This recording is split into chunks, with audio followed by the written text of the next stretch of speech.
Hey guys, if you don't know, I'm Eddie Donan, team leader with the Eddie Donan team at Century 21 Heritage, and welcome to the very first episode of the Eddie Donan Show.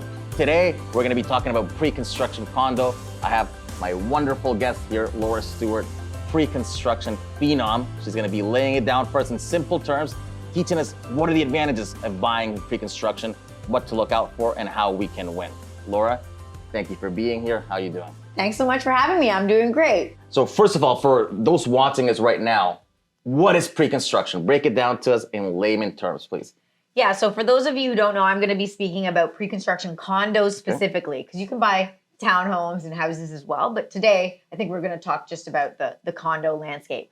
So what that really is purchasing a unit in a building, and you're purchasing it simply by looking at a blueprint. Okay. So you're picking a floor plan, you're signing on the dotted line, i.e. the agreement of purchase and sale, and you're going to start paying deposits toward your down payment. But the building itself and your unit is not going to be completed for 3, 4, or 5 years. So is it mostly condos that you're talking about in this one, or can people invest in other pre-construction opportunities? Yeah, of course, there's lots of pre-construction opportunities. There's detached homes that are brand new. Some people use those as properties for themselves, but there's always opportunity to perhaps put in a basement apartment and really turn that into an investment as well. But for my purposes, like I personally help around 200 to 225 investors purchase pre-construction condos every single year. And I think what's really attractive about the condo space is the price point. Right. Well, that's impressive.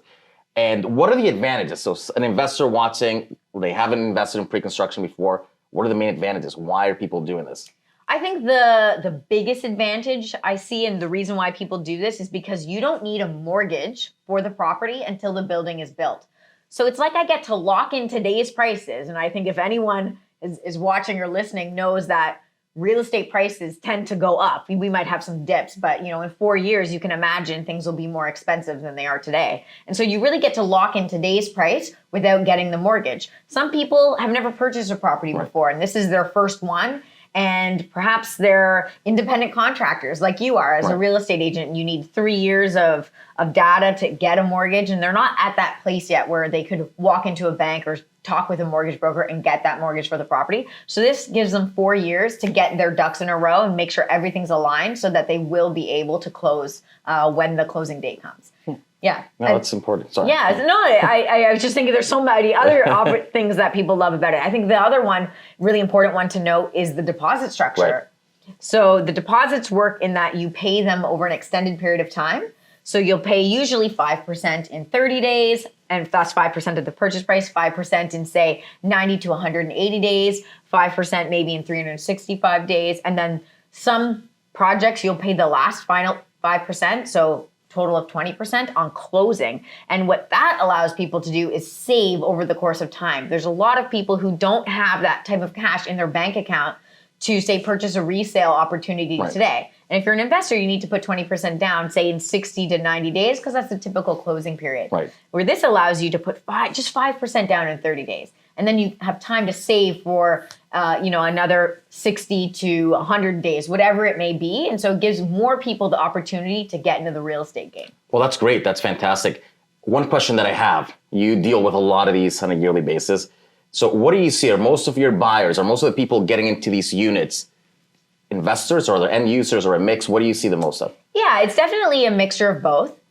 I think the average end user has a harder time understanding how you win with pre-construction condos. Right. The end user is usually thinking, well, I need a place tomorrow, or I need a place next year. Most end users don't have the foresight of thinking, I want to live in this particular neighborhood in 4 years. Where an investor, it doesn't matter so much to them what their life looks like at that time. All that really matters is that they figure out a way to close on it and then get that tenant to move in. So I personally work with majority of investors, but of course, any type of building, you have a mix of investors and end users. That's interesting, because a lot of people wonder that, is it only investors or end users as well? I find from inquiries, that it's usually a mix, but the majority geared towards investors because it's more appealing. So circling back, walk us through the process. So you have a project that you're promoting, right? I come in as a buyer and we discuss floor plans. What are the steps taken?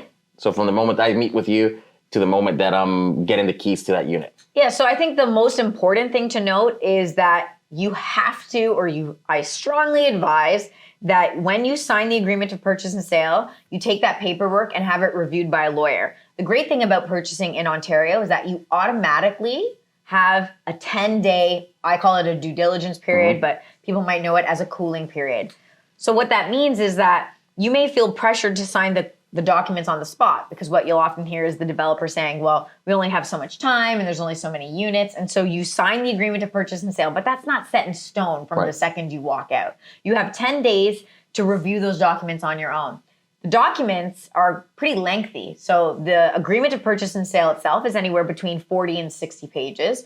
And these are legal pages. And then you have an additional condominium documents, which are anywhere between, I would say, 250 to 300 pages. And so I don't necessarily assume that my client has the legal wherewithal to read and review everything and fully understand what they're getting into. So I always advise them to speak with a lawyer who is an expert in pre-construction condos, because they know what they're looking for. Right. That's key. And another question that comes up. So let's say somebody's on the fence, they want to invest. They're deciding whether to go resale or pre-construction. I know you touched on it briefly before, but why would somebody pick pre-construction as opposed to a resale, something that's already built? So for me personally, I own 2 pre-construction condos myself. So I can definitely speak from my own vantage point, as well as the hundreds of and over 1,000 investors that I've helped at this point. I think what the big benefit of it truly is that it's very passive. So I don't know about you, but I'm sure as a real estate agent, like, you're busy. You're working evenings, you're working weekends, you have a kid, like, there's a lot going on all the time. And people don't want always to be a landlord, or they're not in that place in their life where they feel they can take a phone call at 2 a.m. when something goes wrong with the toilet. And so this gives you 4 years to really be a true investor in real estate without having the headache of a tenant. At the same time, once it is built, the beauty of that is everything's brand new. So the toilets aren't usually breaking. The stove's not breaking. Of course, if you hold on to it for, many years, some things are going to have to be replaced and fixed and repaired. But you don't have the headache of, like, the roof and the eaves troughs and worrying about people slipping on the ice. A lot of that's all covered under the maintenance fees of the building. And so it's a very passive, hands-off type of investment. Right. And I guess that's a word for it. It's passive. It's like investing into a stock, but the returns are usually much higher. Now, that being said, let's say a project launches today, right? The project, you're going to have to cut this. That's okay. A project launches today.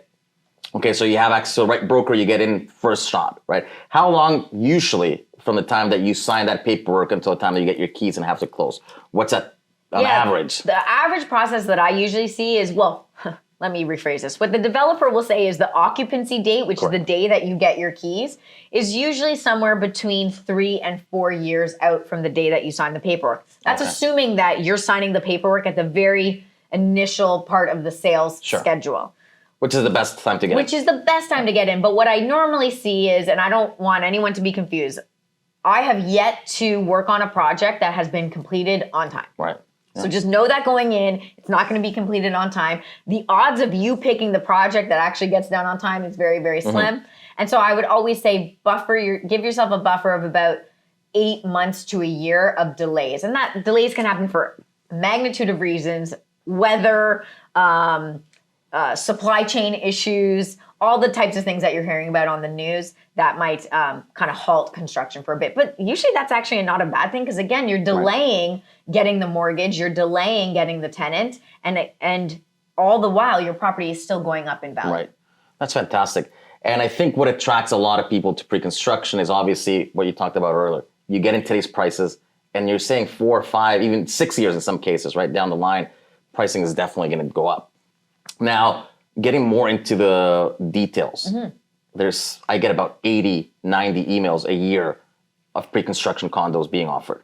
So as an expert, how do you choose the right ones? How do you advise your client? How can somebody watching this here say, well, I'm going to pick this project as opposed to the other 90 that are being spammed in my email? It can be overwhelming. As you mentioned, there's nonstop projects being sent to people's emails, or they're seeing advertisements everywhere for pre-construction, because that really is the only way here in Toronto we can provides the amount of supply required for all the immigration. Correct. And we're not even doing a great job at that, in all honesty. We're undersupplied. Yeah. And so people need to start really opening their eyes and educating themselves towards this, because it's the first time home buyer opportunity. It's definitely going to be all the rental condos that come up now, because we're not necessarily building that many purpose-built rentals. Correct. And so most tenants will be renting from a condo owner.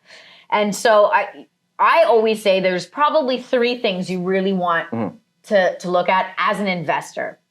The first thing is location. So everyone's heard this: location, location, location, right? They must get sick of me saying that all the time. Exactly. So, it sounds cliche, but it's true. Location matters when you're purchasing a pre-construction condo, particularly as an investor, because the closer. So, for example, Harvard did a study in 2016, and it looked at properties that were within a 500-meter radius to transit, and then compared those to properties outside that area. And what they found was that the properties within the 500-meter radius increased in value a lot quicker than the outskirts. At the same time, those properties are more easily rentable. So you have more people who want to rent in that 500-meter radius to transit than outside.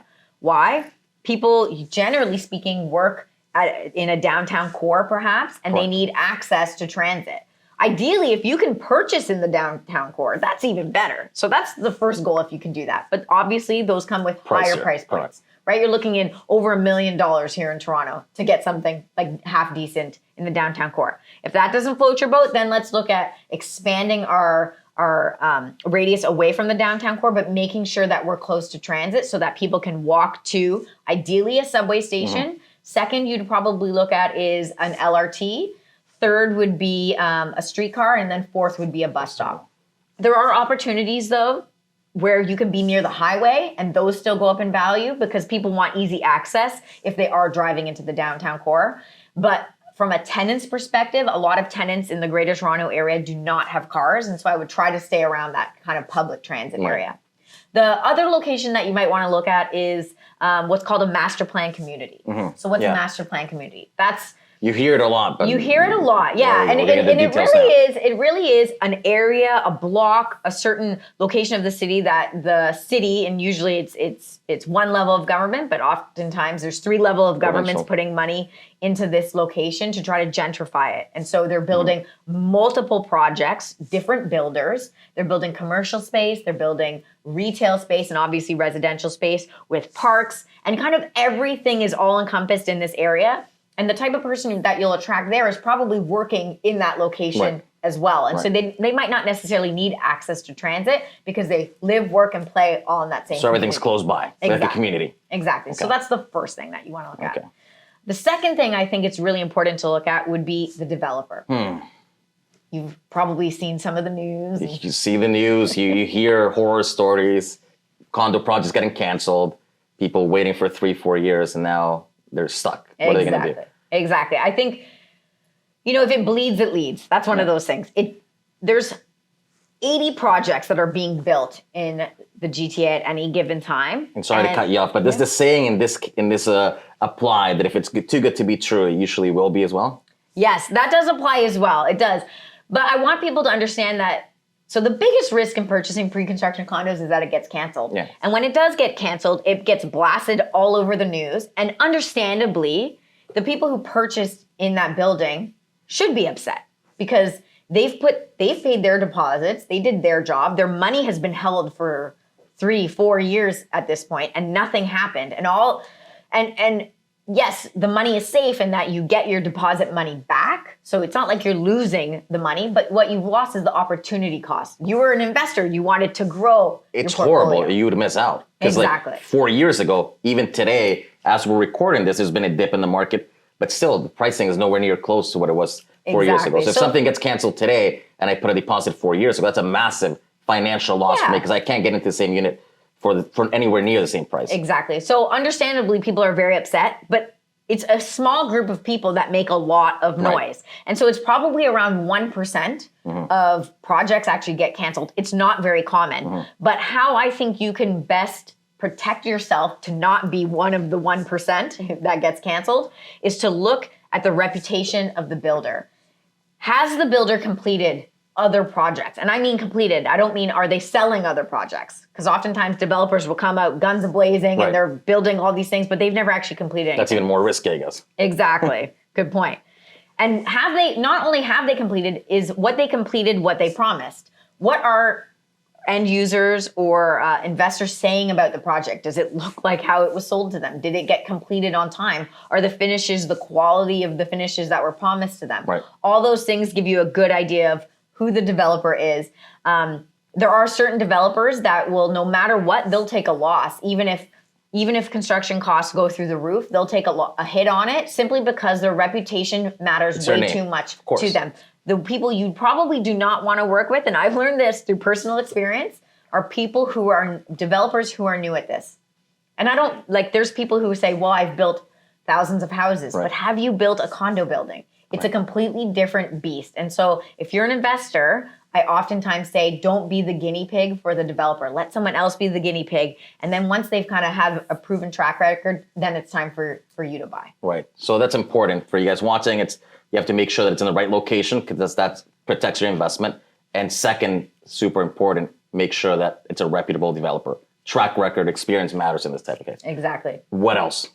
The final thing you'll want to look at are what the builder calls incentives. Mm-hmm. So these are additional benefits that you can request or negotiate with the builder. Not all developers provide all of the incentives that I'll kind of go over, but I think a savvy investor should request them. As a real estate agent, you know this, you only work with projects with developers who do offer these types of incentives because that's how important they are to investors.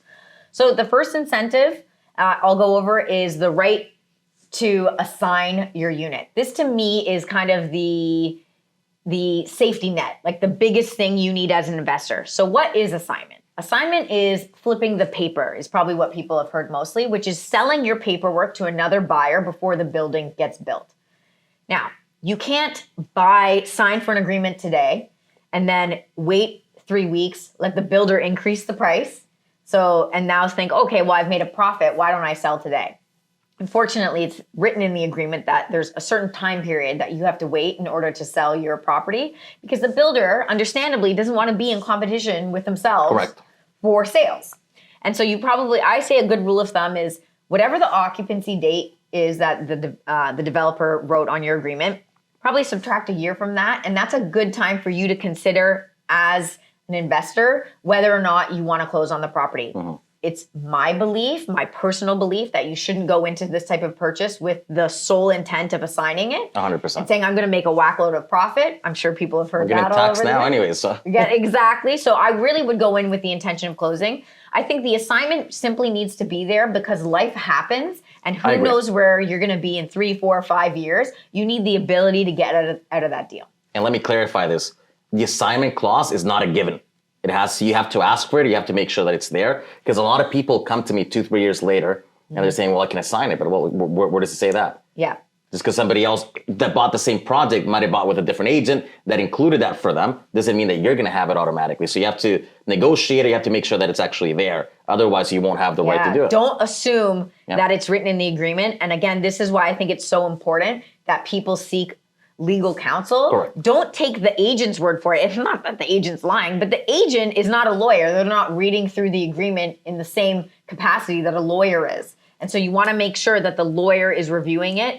Sometimes the developer means to include it too, because usually they're done via amendment, which is an additional page not included in the actual agreement, and they get forgotten. But if you're just taking people's word for it, you might find that in a couple of years you get kind of stuck. So that's the main incentive. Okay. The second incentive you want to look for is the right to lease during occupancy. So I've been throwing this occupancy word around a little bit. Explain it to you because a lot of people have no idea what it is. In layman terms, what is occupancy? So there's 2 important dates when you're closing on a pre-construction condo. There's the occupancy date, which is the date that you get the keys to the unit, you can move in. Perhaps you've seen other buildings where you walk in, there might be cardboard still on the ground. The workers are maybe finishing off the penthouse. Like all the leases, they're all for lease. They're all for lease, exactly. And maybe the gym's not open. Yeah. The elevator has the cushions on the wall. You can move in. It's undergone safety inspections. You're able to move into the unit. At that time, you start paying what's called an occupancy fee. The occupancy fee is made up of your property taxes and your maintenance fees. So those you'd pay on closing anyway. And it's also made up of the interest portion that the builder is paying for your unit. Okay. So now let me fast forward, I would say 6 to 8 months to when closing actually happens. That's when the building is registered with the city. So that is when it actually becomes a condominium corporation and you can get title to your property. That's when you're going to get the mortgage and you're going to claim title. Correct. So during occupancy, I do not have to have a mortgage in place. I'm not closing on anything. Exactly. I'm just kind of like, some would say, paying rent to the builder. It's actually a great period, particularly as an end user, because you get to move in a little bit faster. Right. Otherwise, you'd have to wait till closing. Right. So as an end user, you're like, okay, great. I'm actually paying less on a monthly basis than I will be in 8 months. So maybe let's extend this for as long as possible. Yeah. But as an investor, some developers do not allow you to rent out during that time because you don't own the property. And they don't want to deal with, Joe Schmo, the tenant, because if you don't close on that property, the developer now has to, it's their tenant. They have to adopt the tenant.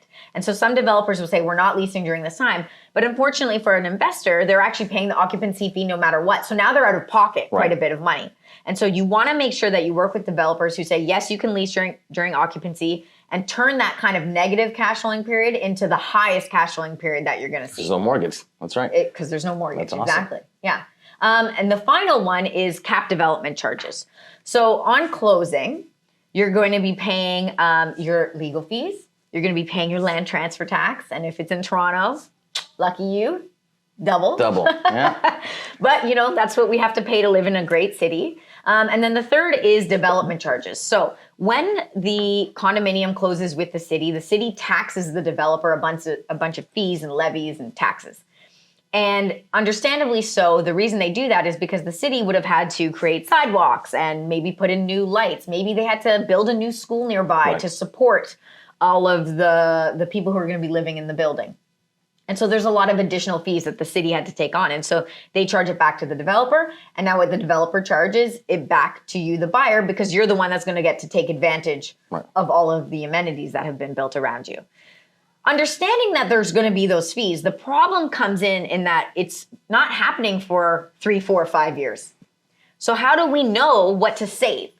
And, these things can change. You could base it off of what's happening today, but say the government changes or something happens and they start charging more than you expected. We've seen people in Toronto get stuck with like a $50,000 bill that they had no anticipation of.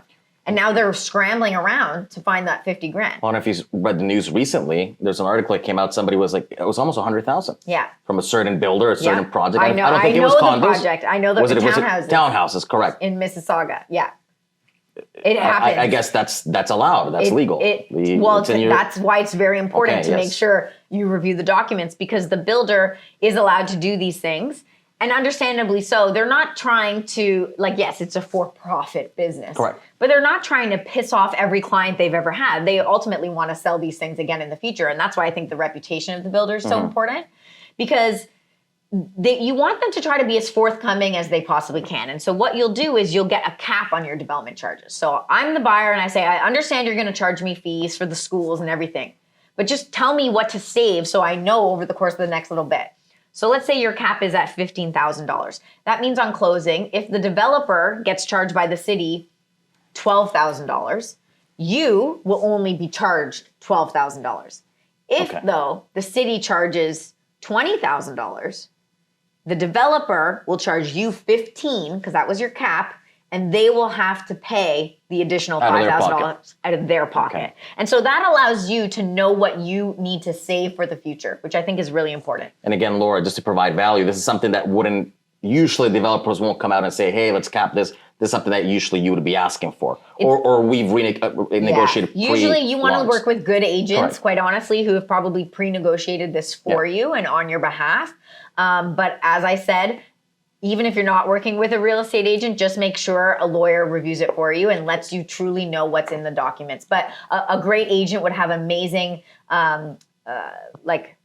relationships really with the developers where they can say, look, I'm putting 5 of my VIP clients in this project. You need to help me out. And then it's the developer who has to decide whether or not they think your 5 clients are kind of worth the hassle or not. Right. And that brings me to a question. Okay. why would somebody come work with you as a buyer, okay, as opposed to waiting for the sales center where it's all pretty, they have like that big model and they can do it with the computer. Yeah. Why should it come to you rather than going directly to the sales center? What's the difference? This is so important because I don't think enough of the public actually knows Nobody the process knows, of pre-construction sales. They'll be walking on the sidewalk and there'll be a sign saying, come on in, we're open. And they think, oh my gosh, there's this new project. Let me go in and buy myself a unit. But a lot of them are sold. Who needs a realtor? And you're right. Once you've seen it on the street, it's way too late. So the way it works with pre-construction is that the developer will usually go to a select group of real estate agents who have a proven track record with them, who have great clients. They're usually called platinum agents, and they'll have them sell what they call first access pricing. So it's the first opportunity for the public to purchase a unit in the building, and they'll go to that group of real estate agents. First access pricing means, let's say they start selling at $700,000, okay, for a one-bedroom condo. Then what happens is there's so much demand, say in that first 2-3 weeks, is that the developer says, well, you know what, we have enough demand, let's increase prices because supply and demand determines price. So they'll increase the price and they'll open up their Rolodex to a broader group of real estate agents. They'll call them like their A agents or something like that, right? And those agents can now start selling to their clients, but at a higher price point. So that same condo, either one floor up or below, is now being sold for $730,000. So there was already a jump automatically. There's already a jump platinum gets access to the next group. The next group. Okay. So now if you got in first, you've already on paper technically made $30,000 because the developer has forced the appreciation. Right. So that's really how you win. And that same kind of cycle happens again and again and again until the developer gets at that critical 80% sold in order to start construction. They will always keep around 10% of the units not sold because what they'll do is just sell them once the building is built at a final price then, which is really where they'll make the most money per their unit. And so it's important to know that timeline because that's why you want to work with great agents like you who have access to these types of projects right at the start because now your investors can really take advantage of those price increases. Right. And speaking of leftover inventory, in your experience, is it a good idea? To pick up a unit? Let's say like it's, the very last ones like you're saying. Yeah, well, first and foremost, if you're an end user, this entire process doesn't matter so much to you because if you plan on living there for 6 to 10 years, you're still going to win just by the market appreciating. An end user, I'm a lot less concerned about. You can kind of pick it up at any time. Of course, knowing that the sooner you pick it up, the better. It's like a mental block because I've had clients that I've showed units that are, towards the end, right? That's already been built. But they're feeling, well, if I would have bought 4 years ago, 5 years ago. Yeah. But you can't look at it that way. Ideally, as you say, you get in right at the beginning and you wait that 5 year. Ideally, but there's an interesting opportunity, I think, that does present itself near the end. Because what is happening is now the developer knows they're getting close to being completed. They're probably already working on their next project. Right. And they're thinking, let's just get these units sold so we can move on with our lives. Because the developer wants this thing completed just as much as you do. Like, they don't want delays. Although they always happen, that's not the expectation. They want to close so they can go make more money doing something else. So what they'll start doing sort of near the end of the sales cycle is they might give some additional incentives. So sometimes you'll get like a locker thrown in or a parking spot. And parking spots can be $75,000 to $100,000 in Toronto. I think I've seen parking spots for $125,000. And so they might throw something like that in, or they'll give you maybe some upgrades to get some nicer appliances or finishes in the unit. And so at the end, there could be some opportunity for you to win in other ways. You're not winning because the price is now back at first access, but you're kind of putting money in your pocket through other ways, through all those other incentives that they might offer you at the end. And so there is an opportunity to definitely pick up pre-construction condos, not at the beginning. You just need to be mindful of the process, where the developer is at, and what you're being offered on top of. And understand that the developer's only going to offer things when they're having a hard time selling it at the end, right? And so if if they're not offering you anything, that probably means sales are pretty good.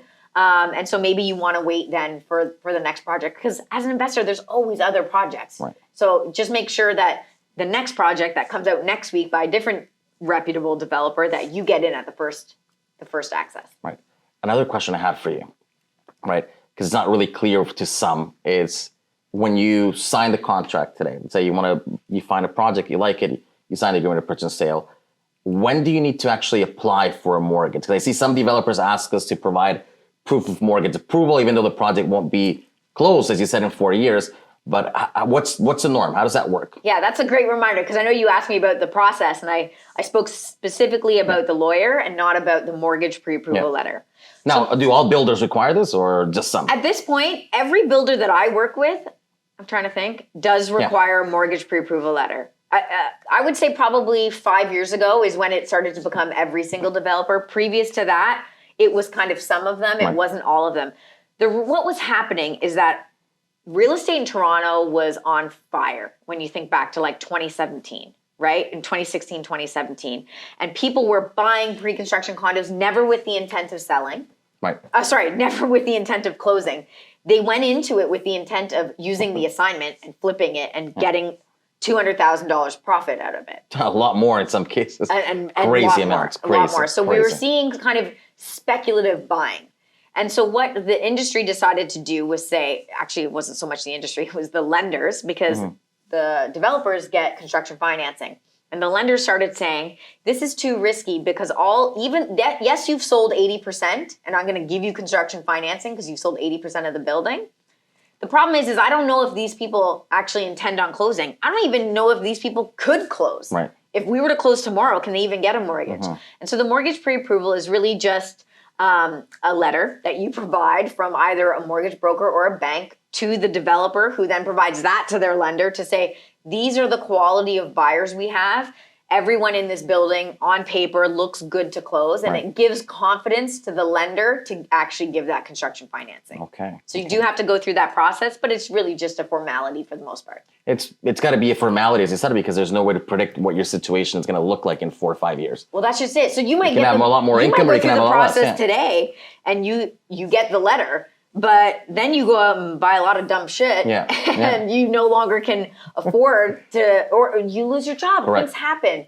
And so you have to go through the process again when you get to closing. And so the letter really means nothing, but it just gives a bit of solace to the lender that you're in good company. And I actually think it should give you solace in that everyone who's purchased in this project has undergone the same level of diligence. And you know that, yes, unless something happens where they don't, like the developer cancels the project, there should be no problems with everyone closing. Yeah, I think so. I think it gives security. As an investor, that's why I find real estate, it's one of the best moves that you can make, because there's just so many safeguards. It's a safeguard, another one. Exactly, another one. So, it's a hassle, but at the end of the day, I think a lot of times we put these types of measures in place to protect the consumer. And so you might not want to go through the process. You might find it a pain in the ass, but it's not. It's usually not that much of a pain in the ass, but it's just an added on safety measure for you. And so to try to just look at it as really a good thing, protecting you from, or not you, but like clients from themselves, customers from themselves. Right.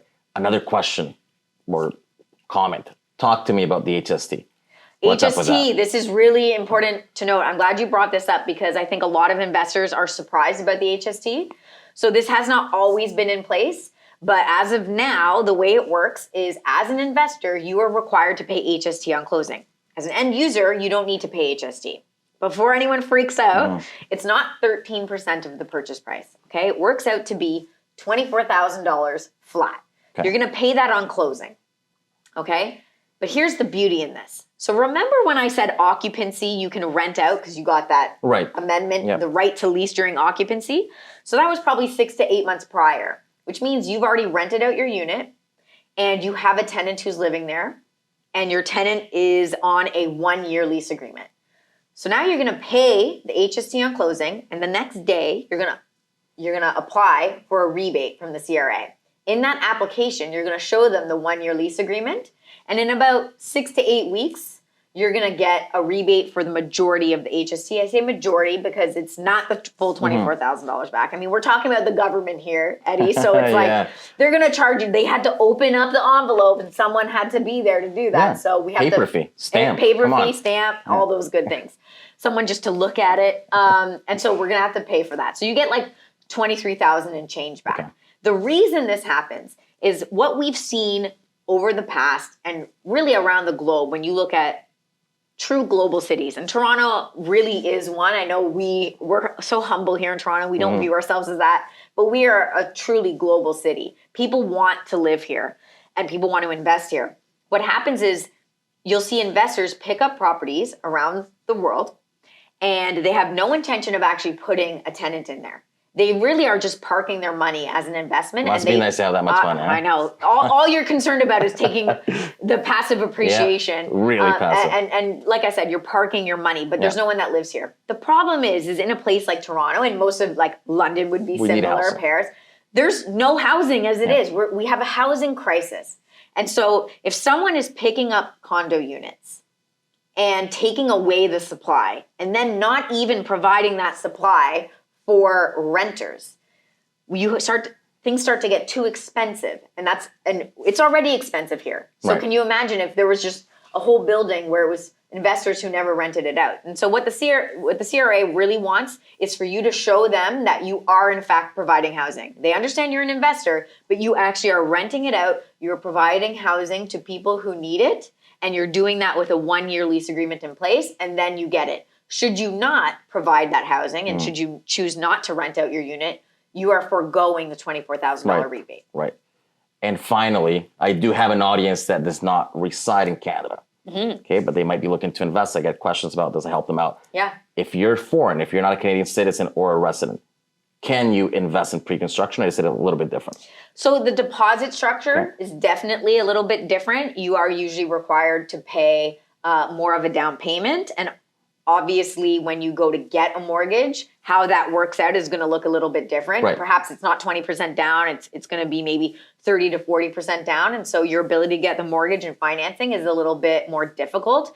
I actually think the amount of people who invest in Toronto who do not live here is actually not that large. Yeah. We've seen the government continuously putting these things in place to try to cool down the number of people investing from overseas or just non-Canadians. It actually hasn't really done anything in terms of affecting the market much. Correct. You're losing a very small percentage of buyers. The buyers truly are here. And the reason why the buyers are here is because the government themselves has said, we're bringing in 500,000 people every single year for the next 10 years.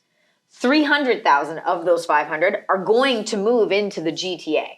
And so that probably means, let's say you have on average 3 people living in a household. That means you need 100,000 units built every single year to meet the growing demand. One of our best years was when we built 38,000 units. Not even 40%. Not even, exactly. We're probably looking anywhere on average between 27 and 30,000 units built at any given time. And so every year we're getting further and further and further behind. And so yes, you can invest, but it's really not like all the measures they're putting in place to kind of curb. Keep it local. It's really not going to have much impact. Okay, cool. Well, you've been very helpful. And Well, I'm going to throw you under the bus with more casual questions. You've been doing this for how long, the pre-construction? I've been doing pre-construction for 8 years now. Okay. So let's just talk about this. Okay. What's the biggest win you've seen? Like, what's the client that's perhaps like you sold it at X price, and then like what's the biggest win that you've had personally or a client? Yeah. So me personally, I know I can definitely speak from personal experience.